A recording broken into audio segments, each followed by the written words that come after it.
नमस्कार, स्वागत है आपका वाई फैक्टर में। मैं हूं श्रेया उपाध्याय। जब हम एंकर्स एक शो होस्ट करते हैं, हम चाहते हैं कि हमारा जो फ्रेम हो, हमारा बैकग्राउंड फ्रेम हो, वो सुंदर हो, प्रॉपर हो, परफेक्ट हो। पर आज वाई फैक्टर में हम डस्टबिन, गार्बेज बिन के पास खड़े हैं। क्यों? क्योंकि आज हम बात करने वाले हैं एक बहुत इम्पॉर्टेंट प्रॉब्लम के बारे में, और वो है फूड वेस्टेज। जो हमारा खाना यहाँ आके वेस्ट होता है। ये फूड वेस्टेज की प्रॉब्लम इंडिया में नहीं, पूरी दुनिया में है। और आज हम मिलेंगे एक ऐसे यंग वॉलंटियर ग्रुप से जो दिल्ली में फूड कलेक्ट करता है from weddings, from cafes and restaurants, जहाँ पे हम सब खाना वेस्ट करते हैं। वो वहाँ से कलेक्ट करके देते हैं पुअर एंड नीडी, जो हमारे गरीब तबके के लोग हैं, उनको जाकर खाना डिस्ट्रीब्यूट करते हैं। आइए उनसे मिलते हैं। हम मिलेंगे आज रॉबिन हुड आर्मी से। मार्च 1990 में फोटोग्राफर केविन कार्टर ने हमारे समय की सबसे विवादित तस्वीरों में से एक तस्वीर ली थी। इस पुलित्जर पुरस्कार विजेता फोटो में लगभग कंकाल से शरीर वाला एक सूडानी बच्चा भोजन के लिए पास के सहायता केंद्र की ओर रेंगने के लिए संघर्ष कर रहा था, जबकि एक गिद्ध उसके पीछे कुछ ही फीट दूर बैठा था। वे अपने भोजन की प्रतीक्षा कर रहा था। दुनिया भर में पर्याप्त खाद्यान्न उत्पादन के बावजूद भूखमरी की समस्या बनी हुई है, और भोजन की बर्बादी इस संकट के सबसे बड़े कारणों में से एक है। संयुक्त राष्ट्र के खाद्य और कृषि संगठन के अनुसार मानव उपभोग के लिए उत्पादित भोजन का 1/3 हिस्सा विश्व स्तर पर बर्बाद हो जाता है, जो प्रतिवर्ष लगभग 1.3 बिलियन टन होता है। भारत में इस संगठन का कहना है कि उत्पादित होने वाले भोजन का लगभग 40% बर्बाद हो जाता है। यह भारत में खाद्य अपव्यय का मूल्य प्रतिवर्ष 92,000 करोड़ रुपए से अधिक होने का भी अनुमान लगाता है। हालांकि यह भोजन की बर्बादी केवल एक स्तर तक सीमित नहीं है, बल्कि हर चरण में नष्ट होता है। कटाई, प्रसंस्करण, पैकेजिंग और परिवहन से लेकर उपभोग के अंतिम चरण तक। तो भोजन की बर्बादी के पीछे क्या कारण है? हमारे घरों में बड़ी मात्रा में खाद्य अपशिष्ट उत्पन्न होता है। फूड वेस्ट इंडेक्स रिपोर्ट 2021 के अनुसार भारतीय घरों में हर साल प्रति व्यक्ति 50 किलो खाना फेंक दिया जाता है। कोविड-19 महामारी ने न केवल भोजन की बर्बादी की समस्याओं को उजागर किया, बल्कि उन्हें और भी जटिल बना दिया। एक प्रभावी वितरण तंत्र और कानूनी ढांचे का अभाव, खराब खाद्य आपूर्ति प्रबंधन, जिसके परिणाम स्वरूप फसल से पहले और बाद के दोनों चरणों में महत्वपूर्ण अपव्यय होता है। भोजन की बर्बादी का मनुष्य पर सबसे प्रत्यक्ष प्रभाव भूख है, लेकिन अन्य प्रभाव भी हैं। भोजन की बर्बादी के कई सामाजिक, आर्थिक और पर्यावरणीय प्रभाव होते हैं। भोजन की बर्बादी किसी सामाजिक अपराध से कम नहीं है। मुख्य रूप से वनों की कटाई, सतत कृषि पद्धतियों और अत्यधिक भूजल निकासी के कारण भूमि की बर्बादी में लगभग 45% की वृद्धि होती है। व्यर्थ भोजन पर खर्च की गई ऊर्जा से हर साल 3 बिलियन टन कार्बन डाइऑक्साइड का उत्पादन होता है, जिसके परिणाम स्वरूप अधिक कार्बन पदचिह्न और अत्यधिक जलवायु परिवर्तन होता है।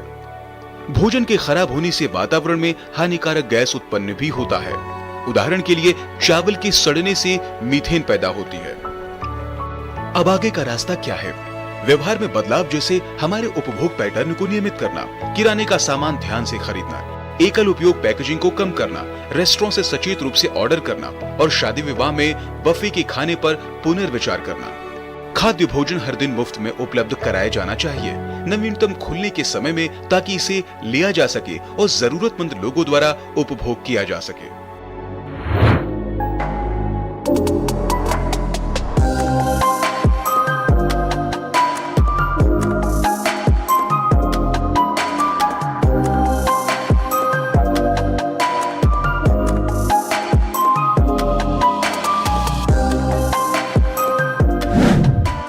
So before we head to the kitchen of Connaught Clubhouse, I have with me two Robins here with me from the Robin Hood Army, Tanya and Kamlesh. Let's talk to them about how this idea was founded, guys, and tell us, what's the aim basically of this army. Tanya, first of all, how was Robin Hood Army really formed? What was the idea behind it? And what is this interesting name, Robin Hood? actually we started in 2014 with the idea of serving extra food. मतलब as we know कि 1/3 of food produced in the world always go in a waste, and on the second hand every second a child dies of hunger.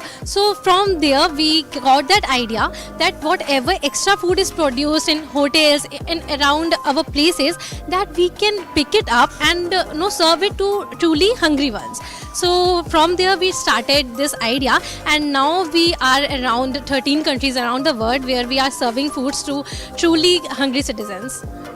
So where does this name come from, Robin Hood Army? It's a very interesting name. कहाँ से आता है ये, कैसे रखा? Yes ma'am, robin hood का नाम तो हम सब ने सुना ही है कि कैसे वो लोगों की मदद करते थे, लेकिन वो जरा अपोजिट थे कि वो लूट के करते थे। लेकिन हम थोड़ा हार्ट को रोब करके कर रहे हैं कि लोगों के हार्ट तक पहुंच के उनको ये बोल सके कि कुछ लोग भूखे भी हैं जो सोते हैं, और उनको हम आपके पास जो भी सरप्लस फूड है उसको वहाँ से लेके और जिनको ज़रूरत है वहाँ तक पहुँचा सके। तो इसी आइडिया के साथ हमने रॉबिन हुड नाम रखा था और स्टार्ट किया था।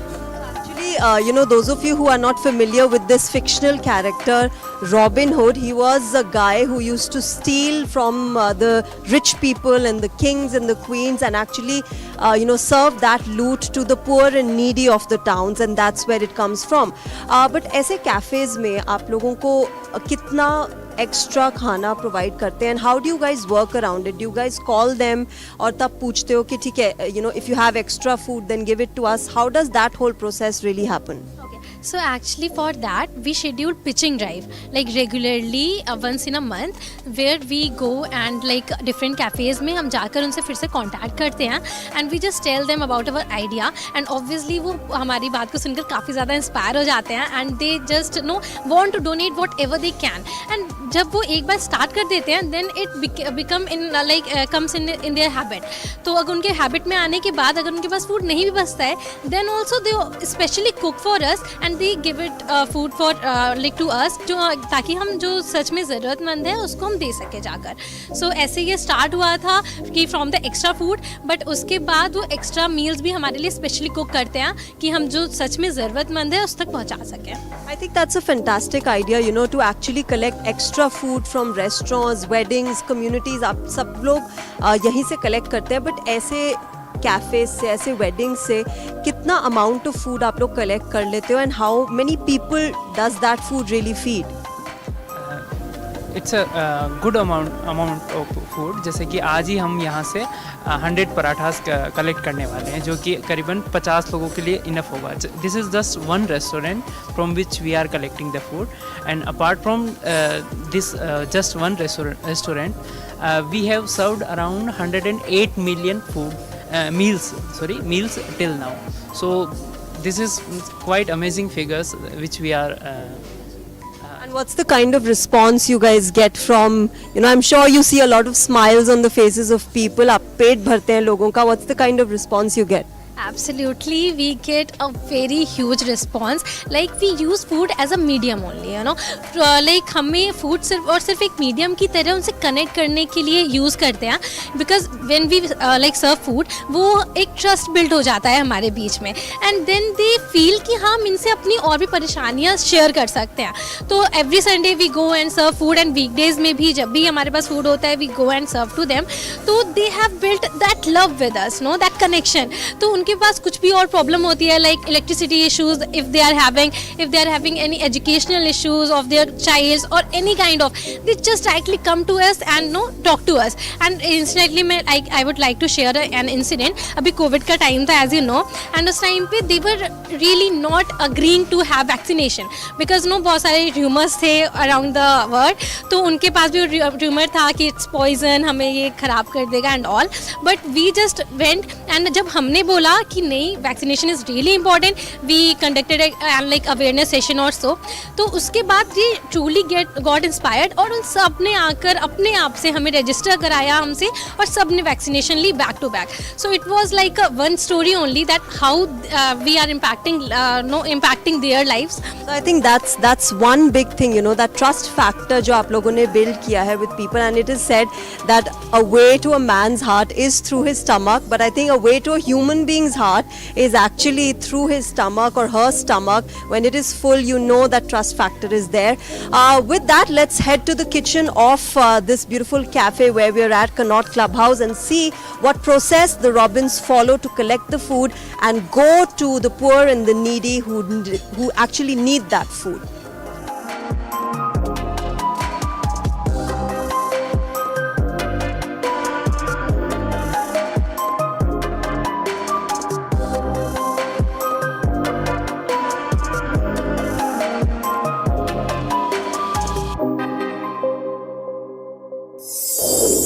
So now before the food is packed, it's of course necessary that we talk to the chef. Chef प्रीतम है हमारे साथ जो हमें बताएंगे यहाँ पे क्या हो रहा है फूड कलेक्शन और फूड पैकिंग से पहले. शेफ प्रीतम, यहाँ पे जो फूड कलेक्शन कर रहे हैं वो क्या क्वांटिटी है, कैसे आप लोग डिसाइड करते हैं, एक्स्ट्रा खाना देते हैं या स्पेशली बनता है? स्पेशली बनता है मैम, और कोई ऐसा खाना कि हमारे पास एक्स्ट्रा कभी बन जाता है तो वो भी हम गरीब बच्चों को भेजते हैं. हमारे ओनर भी चाहते हैं कि हम लोग हमेशा गरीब लोगों को अपना खाना दें, क्योंकि हमारा रेस्टोरेंट है, बहुत सारा खाना बनता है हमारा हर दिन, तो उस खाने में से हम थोड़ा निकाल के हम गरीब बच्चों के लिए भी भेजते हैं. तो आज यहाँ पे क्या बन रहा है? अभी हम पराठे भेज रहे हैं मैम. आज हम सप्ते में 2 दिन भेजते हैं, आज थर्सडे बृहस्पतिवार को और एक हम संडे को भेजते हैं. तो यहाँ पे कितने पराठे आप लोग बना के भेज रहे हैं पैक? 50 से 100 पराठे हर दिन भेजते हैं, सप्ते में 2 बार. So there are some delicious parathas being wrapped here, and let's talk to Tanya about how they maintain their hygiene and how they ensure that only hygienic and proper food and not stale food is being served. How do you guys manage it, Tanya?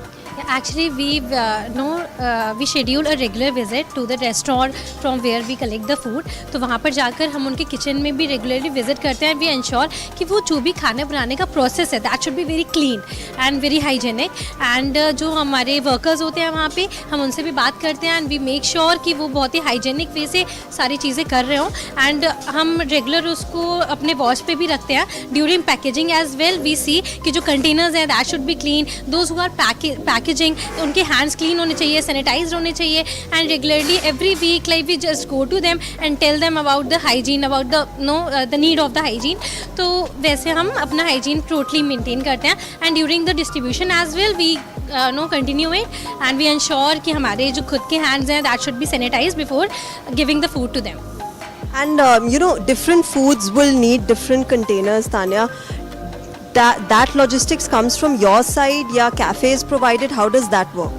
Sometimes cafe also provide, but we also have our containers and उसको हम खुद से ही clean कर लेते हैं. Like in our clusters we have some specific places where we have washing dishes and no water for that particular thing. So we just serve the food and after the drive we like ourselves wash the utensils and we put it like with ourselves only. मतलब अपने घर पे रख लिया जाकर और in any very hygienic or good place we store that containers.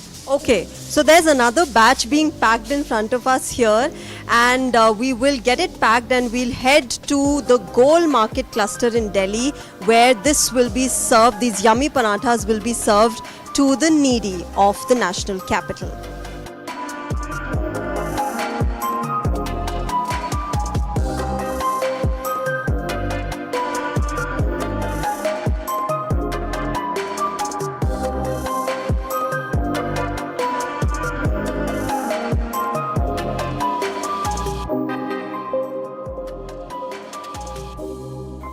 So we are at Delhi's Goal Market cluster and यहाँ पे food distribution होगा. Tanya, explain to us what's the process like. अभी आप लोग क्या करने वाले हो and why this place?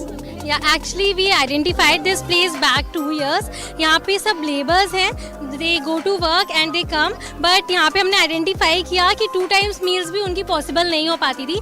So we found this place to be very accurate what our idea was. तो यहाँ पर हम every Sunday और weekday जब भी हमें excess food या फिर कहीं से specially cooked food मिलता है, we just go and pick it up. यहाँ पे आके like you can see कि बहुत सारे छोटे छोटे बच्चे हैं यहाँ पर, families हैं, इनको आकर हम distribute कर देते हैं वो food.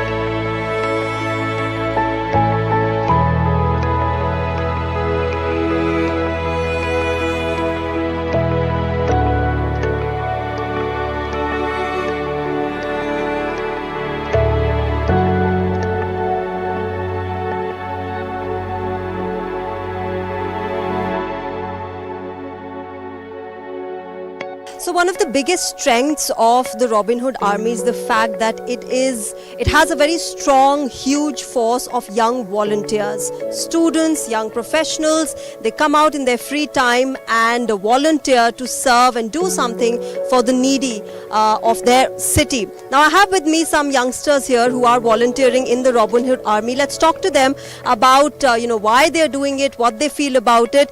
Guys, are you studying or are you working? I am studying. I am an English literature student in Delhi University. So you're doing this in your free time. Why did you choose to do this? I feel very strongly about how there is a gap between a lot of food being wasted and a lot of people sleeping on the streets hungry.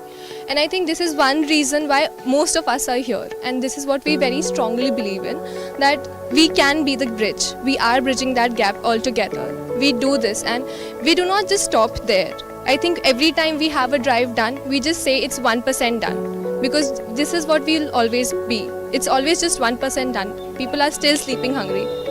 Yes, it is, of course, the more the better. But like she said, only 1% is done. In terms of percentage, we see a lot of food being wasted. What's the kind of amount of food you see when you guys come out on the ground and volunteer? And the kind of sort of behavioral change that is required for it? Yeah, so we have a lot of collaboration. We collaborate with a lot of restaurants and hotels, like the Lalit Hotel, for example. A lot of food gets wasted, and there is extra surplus food which are left after an event, or the hotels for sure. So we collaborate with them. We take all the excess food which we have and we distribute it to different clusters we have already identified. So this is one way. The main objective of our Robin Hood Army is to give food to the hungry, and so that no one sleeps go to their bed empty stomach. So this is one of the big initiatives which we are doing. Right, and we have so much of food wasted in weddings. We have this whole entire buffet spread that we have. Then when we go to restaurants, we are over ordering food. वो हम बचा देते हैं अपने plates में. How do you see that being tackled and that being resolved? Actually जो हमारी country के अंदर फूड का इशू नहीं है, फूड हमारे यहाँ कंट्री में सरप्लस होता है. जैसे 1951 में जो हमारे यहाँ पे फूड प्रोडक्शन होता था वो कम था, लेकिन अभी देखेंगे तो फूड प्रोडक्शन में हम one of the top 10 countries में आते हैं. बट फिर भी क्या है, अफोर्डेबिलिटी का इशू है एक तो, और दूसरा फूड वेस्टेज का इशू है. रेस्टोरेंट्स वगैरह में देखते हैं फूड बहुत ज़्यादा वेस्ट होता है, अफोर्डेबिलिटी का इशूज़ है. तो इस वजह से क्या है कि हम लोगों का कोशिश ये है कि अगर कहीं से कुछ हमें एक्स्ट्रा सरप्लस फूड मिलता है तो उसको जो लोअर स्ट्रेटा है हमारा, जो अफोर्डेबिलिटी के इशू की वजह से और बहुत सारे कंस्ट्रेंट की वजह से उसको फूड नहीं मिल पाता है, वो हम टैकल करें. एक वो इशू है हमारा. और दूसरा, अभी हम लोगों ने आरएचए के अंदर एकेडमी भी स्टार्ट किया है कि जो बच्चों छोटे जो बच्चे उनको ट्यूशन्स नहीं मिल पाते हैं, वो स्टडी नहीं कर पाते हैं, तो आरएचए एकेडमी के अंदर हम वो भी स्टार्ट किए हैं अभी. तो इन सब चीज़ों से हम लोअर स्टेटस से जुड़ने का ट्राई कर रहे हैं कि जितना हो सके अपने स्तर पर उसको ऊपर ले जा सकें. हंगर और एजुकेशन दो ऐसे इश्यूज और कंसर्न्स हैं और चैलेंजेस हैं हमारे जो बेसिक है, basic rights of a human being. Hunger, food, right to food and education. When you guys come on ground, what is the kind of problem that you see among young children or women for that matter? There's a lot of problems that they face which probably we don't understand coming from privileged backgrounds. So like यहाँ पे जो women है उन लोगों को sanitary pads, menstruation के बारे में पूछते हैं, हम बताते हैं तो उनको लगता है कि ये क्या बात कर रहे हो आप, इतने सामने से कैसे ये सब डिस्ट्रीब्यूट कर रहे हो. एंड अगर हम किसी बच्चे को बोलते हैं कि आपको पढ़ना चाहिए तो उनको उसी की बारे में नॉलेज नहीं होती है कि पढ़कर क्या होगा, क्योंकि उनके पेरेंट्स कंस्ट्रक्शनल वर्कर्स होते हैं तो उनको भी यही लगता है कि हमें भी यही करना है. बट हम उन्हें बता रहे हैं कि अगर आप कुछ पढ़ोगे तो आप अपने पेरेंट्स को भी आगे बढ़ा सकते हैं अपने साथ साथ, एंड आप खुद भी आगे बढ़ सकते हैं. तो आपके लिए कितनी इम्पोर्टेंट है ये चीज़ें. वो ओपननेस मिलती है आपको, वो एक्सेप्टेंस एक गो में मिल जाती है कि हाँ पढ़ाई करनी है. हमने कैंपेन, अवेयरनेस कैंपेन भी करते हैं, तो मतलब धीरे धीरे करके कुछ आते हैं स्टूडेंट्स जो हमसे बात करते हैं, फिर वो एक दो कर मतलब जैसे कई बच्चों को हमने स्कूल में एडमिशन भी करवाया है. तो फिर ऐसे करके धीरे करके मतलब एक सोच इम्पैक्ट पड़ रहा है. One step at a time. And one of the most special things about Robin Hood Army is the fact that they are a zero fund organization, a completely volunteer based group. So how does, you know, the financing of the whole thing, logistics being planned on ground, बहुत सारे challenges होते हैं. How do you guys manage that? Okay, so whenever we go and talk about, okay, we need funds or we need the food to be distributed, how do we get it? Minus our collaborations. What we do is, we go and talk to people individually. I went to my college. I told them we were planning this for the Independence Day. We are planning to give stationery, we are planning to give out food. But we do not need money. We need those things. So they give us those things, and it's not just for hotels. If an individual enrolls on our website and they just give us a call that I have surplus food और ये food पहुँचवाना है, one of our volunteers are across India. One of our volunteers go there and they pick up the food and they put it in the cluster. They put it in the cluster, and I think that is how we do it. And you guys also encourage your friends and family, you know, other youngsters to really come and contribute and do their bit? I think that it's more of a conscious thing. Some people just enroll. We went to St. Columbus very recently. It's not even like college, it's school. We went there, and we have the strongest participation from there, surprisingly. We have some 17 to 18 boys every Sunday turning up to teach kids of very younger than them, and very sympathetic. The entire concept of boys cannot be sympathetic or all of that. It's very, very amusing to see that they sit down and they make it a point to bring goodies from their home. Chocolates लाएंगे, खिलाएंगे, बाबू खा लो, तब पढ़ाएंगे. अच्छा करोगे तो फिर we'll give you chocolates. Study, come here, talk with us. After that, we make it a point to go and play with them. Yeah, but you know, one of the main aims of the Robin Hood Army was to actually reduce food wastage. That is how it started. How do you see that problem being tackled on ground, and what do you say to people, you know, friends and family, जो plate पे जूठा खाना छोड़ देते हैं, या they're ordering extra food, या शादियों में जहाँ पे we have, you know, a lot of food being wasted? How do you tackle that problem? What do you say to people? Being a Robin is not a one-time job, it's a way of life. तो अगर आप एक बार Robin बन जाते हो, it's in your habit कि आपको खुद भी when you are coming to the clusters and you are seeing कि कितने सारे लोग ऐसे हैं जो deprived of food है, उनको एक बार का खाना भी नहीं मिल रहा है, and then आप घर वापस जाते हो, and if some food is remaining at your plate and you always like think कि ये डस्टबिन में नहीं जाना चाहिए. एक पार्ट में वर्ड कि ऐसे भी लोग हैं those who are waiting for this food to come to them, right? तो वो फूड आपसे खुद भी वेस्ट नहीं हो पाता है. तो घर में भी आप रिड्यूस कर देते हो क्वांटिटी बनाने की. फर्स्ट तो कि कितना कुक करना है, यू बिकम वेरी कॉन्शियस कि उससे ज़्यादा में कुक नहीं करना है. सेकेंड थिंग, हमें रीयूज़ करना है. अगर फूड बच भी रहा है तो instead of giving it like wasting it, आप ट्राई करते हो कि इसको हम कैसे रीयूज़ कर सकते हैं इन वेरियस डिशेज. एंड उसके बाद भी अगर बच रहा है, यू जस्ट थिंक कि हाँ चलो रोड पे भी हम जहाँ पर भी रहते हैं, India is full of such peoples जहाँ पे रोड साइड में भी हमें लोग ऐसे बहुत आराम से मिल जाते हैं. Those do like they don't have food to eat. तो जस्ट गो लाइक आप टहलने जाते हो आफ्टर द फूड, राइट? तो जाओ टहलो, just take the food with yourself, और जो भी रास्ते मिल रहा है you can just give it to them, right? तो ऐसे. Did you guys have any challenge during COVID pandemic? तब बहुत restrictions थी. What are the kind of problems you faced then? Yeah, that was a very upside down moment for us, but that was the time when we rose, क्योंकि वो ऐसा time था जो सच में Robins की ज़रूरत थी ऑन द ग्राउंड, राइट? मतलब लोगों के पास खाना नहीं था, बेसिक एम्यूनिटीज़ नहीं थी. सो व्हाट वी डिड उस टाइम पर भी, लेकिन ऐसा था कि खाना बच रहा था इन अ वेरी मच प्लेसेस. तो वी जस्ट गो एंड हमने ऐसी चीज़ें फिगर आउट करी, ऐसी प्लेसेस फिगर आउट करी जहाँ पे ऑलरेडी कुक मील्स हो रही हैं, लाइक पीजीज़. यहाँ पे दिस इज़ दिल्ली, राइट? बहुत सारे स्टूडेंट्स यहाँ पे बाहर से आते हैं पढ़ने, तो वहाँ पर ऑलरेडी फूड बन रहे थे, बट बच्चे नहीं थे उनको कंज्यूम करने के लिए. तो हमने वहाँ पर जाके उनसे कांटेक्ट किया. वहाँ से जो भी सरप्लस फूड होता था वो हम विद ऑल द जितने भी बेसिक क्वारंटाइन चीज़ें उनको फॉलो करके, नॉर्म्स को फॉलो करके, ग्लव्स पहनते थे, मास्क लगाते थे, and then we used to go and serve food to them those who are not getting the food. Like उस टाइम हॉस्पिटल्स में भी काफ़ी सारे लोग थे जिनके पेशेंट्स अंदर हॉस्पिटल में थे and they were outside, they were not having any food to eat. तो हम जाकर उनको सर्व कर देते थे उस टाइम.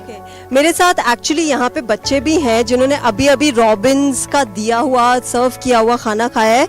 आपका नाम क्या है? रजनी. रजनी, आपने खाना खाया अभी? हाँ. क्या खाया? दाल चावल. अच्छा लगा? और यहाँ पे दीदी भैया आते हैं, खाना देते हैं, पढ़ाते भी हैं, अच्छा लगता है आपको? हाँ. और जब आप बड़े हो गए तब आपको दीदी भैया की तरह पढ़ाई करके बनना है कुछ? हाँ बनना है. क्या बनना है? वकील. अरे वकील, वाह वाह वाह, किस चीज का, क्या करोगे वकील बन के आप? अदालत में जाएंगे. Okay, so we have a budding lawyer here. She wants to be a lawyer. We also have somebody who is a dancer and he dances to Allu Arjun's Pushpa. His name is Govind. Govind, आपने खाना खाया? Yes. क्या खाया आपने? पराठे 3. पराठे 3. पेट भरा अच्छे से? हाँ. आपको क्या बड़े होके बनना है? मेरे को बनना है डॉक्टर. डॉक्टर ही क्यों बनना है? क्योंकि अगर मम्मी पापा की हालत खराब हो गई तो इलाज तो कर लूँगा. अच्छा, तो मम्मी पापा का इलाज करने के लिए डॉक्टर बनना है और अल्लू अर्जुन की तरह डांसर और एक्टर भी बनना है? हाँ. एक थोड़ा सा चलो करके दिखा दो पुष्पा पे, वो जो आप डायलॉग बोलते हो पुष्पा का. पुष्पा राज में आज झुकेगा नहीं साला. So that was yes, we can have that applause for Govind, for our budding actor here. But so that is you know, the kind of smile and the kind of happiness that you see among all these kids and people living in these cluster areas when Robin Hood Army comes and helps them through hunger, through education, and that's the kind of contribution that we need, not just for youngsters but from everybody in the country when it comes to serving the country, when it comes to helping those in need. This is it in Y Factor. This time we'll come up with something interesting again next time, but till then we'll take your leave. Bye bye.